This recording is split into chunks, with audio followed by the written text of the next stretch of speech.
আমাদের DAC chairman Ranbir Debbarma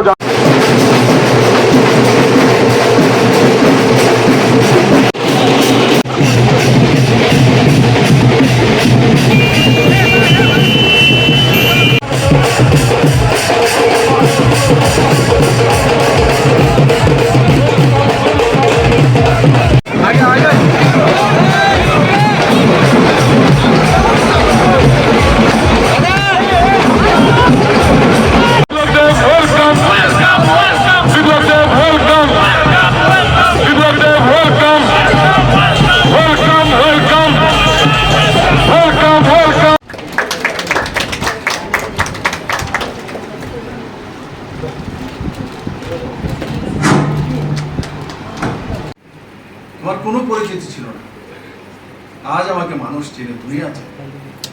সমস্ত ত্রিপুরার মানুষ, সে মানুষদের মধ্যে সাংবাদিক বন্ধুরা আছে, পলিটিক্যাল পার্সোনালিটি আছে, মা বোনেরা আছে, আম জনতা আছে, সবাই আছে। ভারতীয় জনতা পার্টির কার্যকর্তারাও আছে।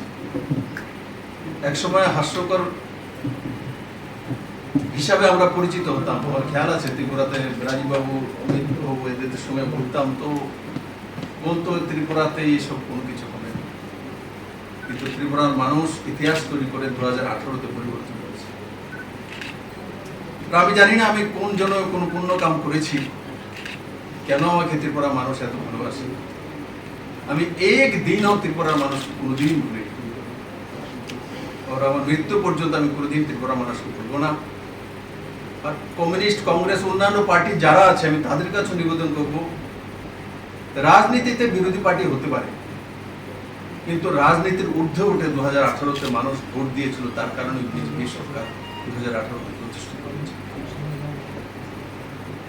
কমিউনিস্ট পার্টির বড় একটা অংশ বিজেপিকে ভোট দিয়েছিল, অঙ্কগণিত সেটা বলে, নেতৃত্বরা দিয়েছিল, আমাকে উৎসাহ জাগিয়েছিল।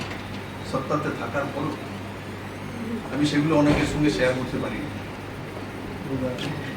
আজকে আমি তার জন্য বলছি, কারণ 2018-এর পরে এখন আবার আমি ত্রিপুরাতে নির্বাচনের সম্মুখীন হতে হচ্ছে।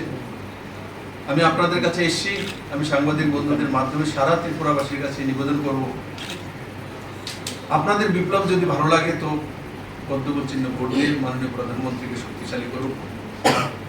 আমি যতদিন মুখ্যমন্ত্রী ছিলাম, 4 বছর 2 মাস, ভুল ত্রুটি আমার দ্বারা হতে পারে, চেষ্টা করেছি যে ত্রিপুরার মানুষের কল্যাণ হোক, ত্রিপুরার মানুষকে চেনো। আর কিছু কাজ বাকি আছে। এবার মাননীয় প্রধানমন্ত্রী আমাকে একটা সুযোগ দিয়েছে, কারণ আমি রাজ্যসভার এমপি ছিলাম, আছি, যতটা পারি আমি ত্রিপুরার জন্য করি, কিন্তু লোকসভা এমপি হিসাবে জনতার কাছে ডাইরেক্ট যাওয়ার সুযোগ পাই।